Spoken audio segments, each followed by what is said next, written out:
ये प्रेस वाले आपके सामने खड़े हो गए, मगर हमारी बात नहीं बोलते ये लोग, है ना। कहना पड़ता है कि हमारे मित्र हैं, मगर सचमुच में हमारे नहीं है, मोदी जी के मित्र हैं, अदानी अंबानी के मित्र हैं। क्योंकि जो जनता की बातें होती हैं तो लिखते नहीं है, दिखाते नहीं है। आपने कभी देखा है टीवी पे किसान की बात होए, मजदूर की बात होते हुए टीवी पे देखा आपने कभी? महंगाई के बारे में सुना? कभी नहीं। मगर अदानी अंबानी जी की शादी दिखाएंगे, डांस गाना होगा वहां पे, 10-15 करोड़ की घड़ी होगी, वो सब दिखाएंगे। मगर इनका काम सरकार पर दबाव डालने का होता है। इनका असली जो काम होता है, अगर सरकार कुछ गलत काम कर रही है तो ये रखवाले होते हैं। मगर आजकल ये काम नहीं कर रहे अपना। तो सबसे पहले मैं आपका स्वागत करना चाहता हूं। आप यहां आए, हमारी बात सुनने आए, दिल से आपका धन्यवाद करना चाहता हूं। 1857 की जो क्रांति थी, उसमें राणा बेनी माधव जी का जो रोल था और बीरा पासी जी का जो रोल था, उसको आज हम याद करते हैं। उनकी मूर्ति का उद्घाटन किया। और अभी मैं कह रहा था, जिन्होंने मूर्ति बनाई कहां है? लखनऊ से आए हैं। मैंने कहा कि बहुत सुंदर मूर्ति आपने बनाई है, तो आपका भी हम रायबरेली आपका धन्यवाद करता है।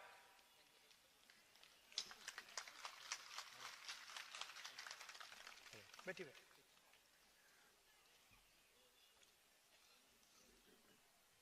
तो ये जो क्रांतिकारी काम किए थे, इसका नतीजा हमारा कॉन्स्टिट्यूशन, संविधान है।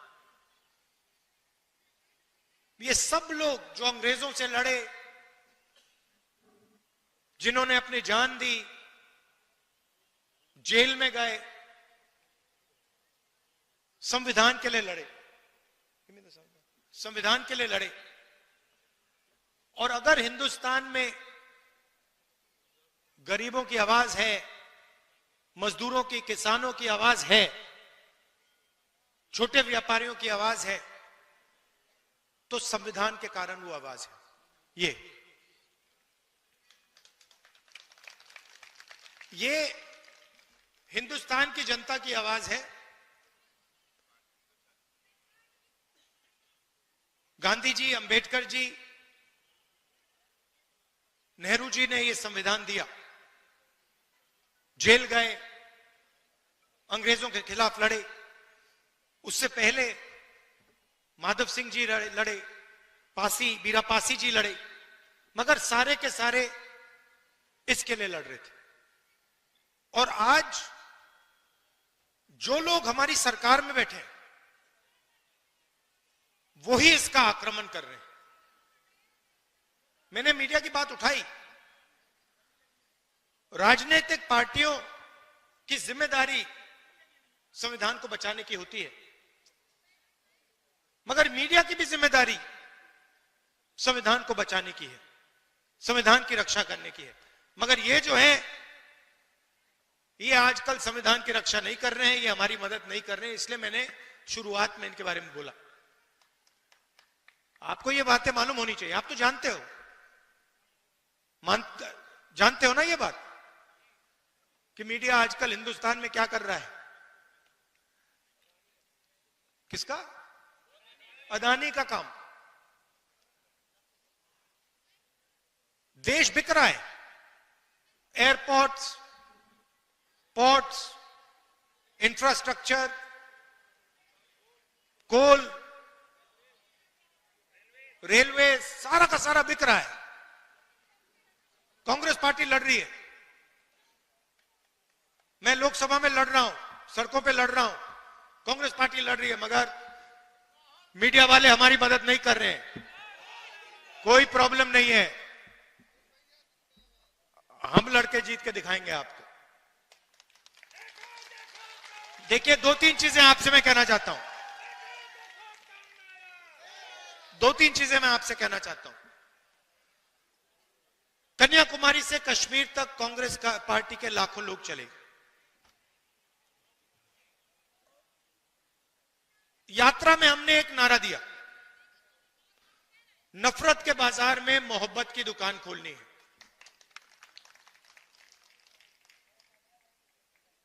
बटा हुआ देश, हिंसा में, नफरत में डूबा हुआ देश कभी प्रगति नहीं कर सकता है। किसी परिवार में लड़ाई हो जाती है, दो भाइयों के बीच में लड़ाई हो जाती है, परिवार नष्ट हो जाता है। आप सोचिए, अगर देश के बीच में लड़ाई हो जाए तो कैसे प्रगति हो सकती है। इसीलिए हमने भारत छोड़ो यात्रा की, कन्याकुमारी से कश्मीर, समुद्र से लेकर पहाड़ों तक 4000 किलोमीटर हम चले। और देश में हमने, कांग्रेस पार्टी ने, हम सब ने मिलकर मैसेज दिया कि यह देश भाईचारे का देश है, मोहब्बत का देश है, नफरत का देश कभी नहीं हो सकता। तो पहली बात आपको मैं ये कहना चाहता हूं, ये बीजेपी के लोग और खास तौर से जो हमारे यहां युवा हैं, मैंने देखा एनसीसी के यहां लड़के और लड़कियां हैं,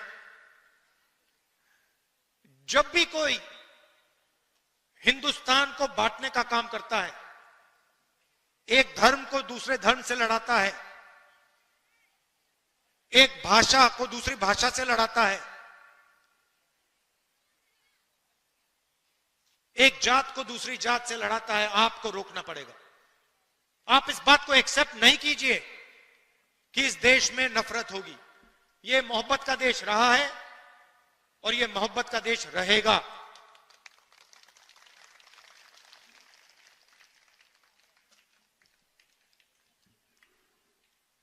दूसरी बात, देश के सामने दो सबसे बड़े मुद्दे हैं। सबसे बड़ा मुद्दा बेरोजगारी। आज मैं युवाओं से बात कर रहा था, मैंने उनसे बोला, ऐसे टेंट में बात हो रही थी, मैंने उनसे पूछा, देखो, मैंने उनसे पूछा, देखिए आप लोग सब पढ़ाई कर रहे हो, आप डिग्री ले रहे हो, ठीक है, आपको डिग्री मिल गई, हाथ उठा के मुझे दिखाओ,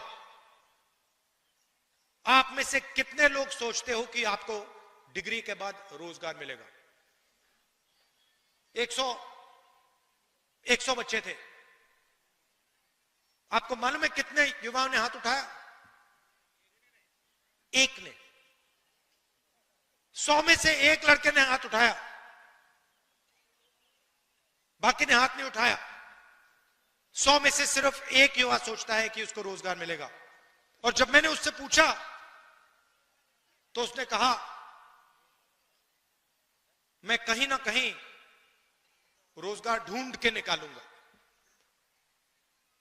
मगर 99% युवाओं ने बात एक्सेप्ट की कि आज के उत्तर प्रदेश में, आज के हिंदुस्तान में उनको रोजगार नहीं मिलेगा। दूसरा मुद्दा महंगाई। दो हिंदुस्तान बन रहे हैं, एक अरबपतियों का, 20-25 लोग हैं, अदानी, अंबानी, लाखों करोड़ रुपए, जो भी उनको चाहिए उनको मिल जाता है। कोरोना के समय 1 लाख करोड़ रुपए का बैंक लोन माफ हुआ उनका, 16 लाख करोड़ रुपए उनके बैंक लोन माफ हुए हैं। और दूसरा हिंदुस्तान, आपका हिंदुस्तान, हमारा हिंदुस्तान, मेहनत का हिंदुस्तान, मजदूरों का, किसानों का, बेरोजगार युवाओं का हिंदुस्तान। हमें ये दो हिंदुस्तान नहीं चाहिए, एक हिंदुस्तान होना चाहिए। अगर वो सपना देख सकते हैं आपको भी सपना देखना चाहिए। यह नहीं कि अंबानी का बेटा, अदानी का बेटा जो भी सपना देखना चाहता है देखता है, और किसान का बेटा प्राइवेट यूनिवर्सिटी में मेहनत करने के बाद, लाखों रुपए देने के बाद रोजगार नहीं पा सकता। ऐसा हिंदुस्तान हमें नहीं चाहिए। यहां हम कैसे पहुंचे? नरेंद्र मोदी जी ने नोटबंदी करके, गलत जीएसटी लागू करके छोटे व्यापारियों को, स्मॉल मीडियम बिजनेस वालों को खत्म कर दिया है। यह पॉलिसी सिर्फ नरेंद्र मोदी जी की नहीं थी, यह पार्टनरशिप है। नरेंद्र मोदी जी ने और अदानी अंबानी जैसे लोगों ने ये पॉलिसियां छोटे व्यापारियों को, किसानों को, मजदूरों को खत्म करने के लिए बनाई है, और नतीजा आपको दिख रहा है। उत्तर प्रदेश के युवाओं को रोजगार नहीं मिल सकता। अगर आपको रोजगार चाहिए, उत्तर प्रदेश में छोड़ दीजिए। हां, तेलंगाना में, कर्नाटक में मिल सकता है, वहां जाके आप मजदूरी कर सकते हैं, मगर उत्तर प्रदेश में आपकी सरकार आपको रोजगार नहीं दे सकती है। और यह सच्चाई है, इस बात को एक्सेप्ट करना ही पड़ेगा।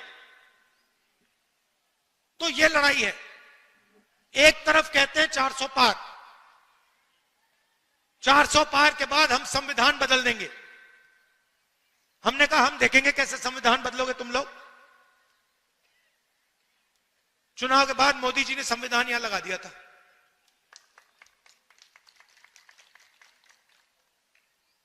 और महाराष्ट्र में चुनाव हुआ। आप परिवार के लोगों को तो बताना चाहता हूं आपको,